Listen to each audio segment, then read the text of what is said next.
की ध्यान, सपनों की उड़ान। व्यापारी का पतन और उदय। वर्धमान नामक शहर में एक बहुत ही कुशल व्यापारी दलित रहता था। राजा को उसकी क्षमताओं के बारे में पता था, जिसके चलते राजा ने उसे राज का प्रशासक बना दिया। अपने कुशल तरीकों से व्यापारी दलित ने राजा और आम आदमी को बहुत खुश रखा। कुछ समय के बाद व्यापारी दलित ने अपनी लड़की का विवाह तय किया। इस उपलक्ष्य में उसने एक बहुत बड़े भोज का आयोजन किया। इस भोज में उसने राज परिवार से लेकर प्रजा तक सभी को आमंत्रित किया।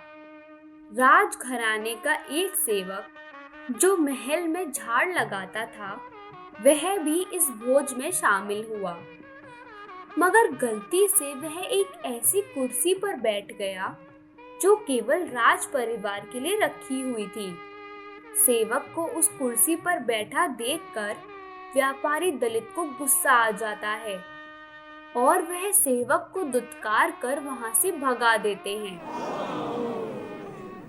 सेवक को बड़ी शर्मिंदगी महसूस होती है और वह व्यापारी दलित को सबक सिखाने का प्रण लेता है। अगले ही दिन सेवक राजा के कक्ष में झाड़ लगा रहा होता है। वह राजा को आधी नींद में देखकर बड़बड़ाना शुरू करता है। वह बोलता है, इस व्यापारी दलित की इतनी मजाल कि यह रानी के साथ दुर्व्यवहार करे।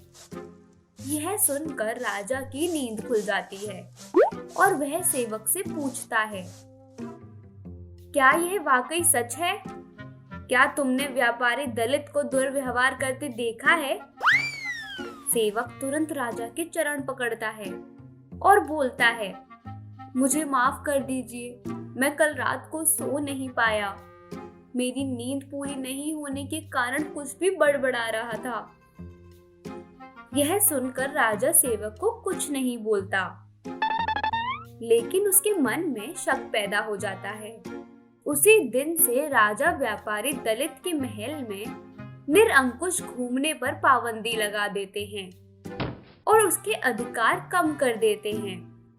अगले दिन जब व्यापारी दलित महल में आता है तो उसे संत रिया रोक देते हैं। यह देखकर व्यापारी दलित बहुत आश्चर्यचकित होता है। तभी वहीं पर खड़ा हुआ सेवक मजे लेते हुए बोलता है, अरे संतरियों, जानते नहीं यह कौन है? ये बहुत प्रभावशाली व्यक्ति हैं जो तुम्हें बाहर भी फिकवा सकते हैं, ठीक वैसे ही जैसा इन्होंने मेरे साथ अपनी भोज में किया था। तनिक सावधान रहना। यह सुनते ही व्यापारी दलित को सारा मांजरा समझ में आ जाता है। वह सेवक से माफी मांगता है और सेवक को अपने घर पर बुलाता है। व्यापारी दलित सेवक की खूब आवभगत करता है। फिर वह बड़ी विनम्रता से भोज वाले दिन किए गए अपमान के लिए क्षमा मांगता है और बोलता है कि उसने जो भी किया गलत किया।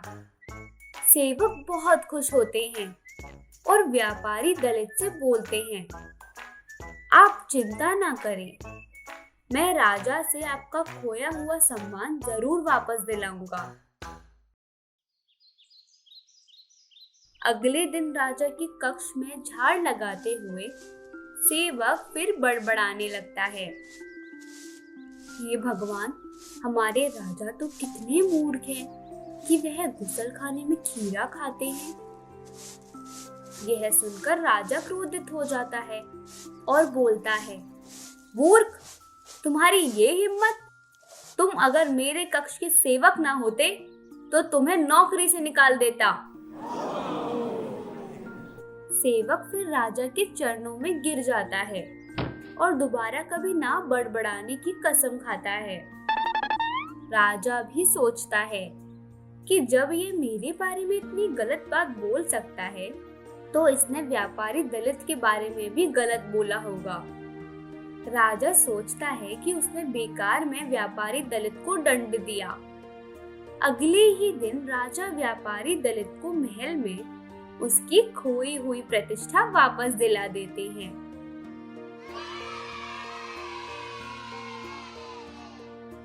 तो प्यारे बच्चों, इस कहानी से हम सबको क्या सीख मिलती है कि व्यक्ति बड़ा हो या छोटा, हमें हर किसी के साथ समान भाव से ही पेश आना चाहिए। तो आशा करती हूँ आप सबको यह कहानी पसंद आई होगी। मैं आप सबसे जल्द मिलूंगी एक और मजेदार कहानी के साथ।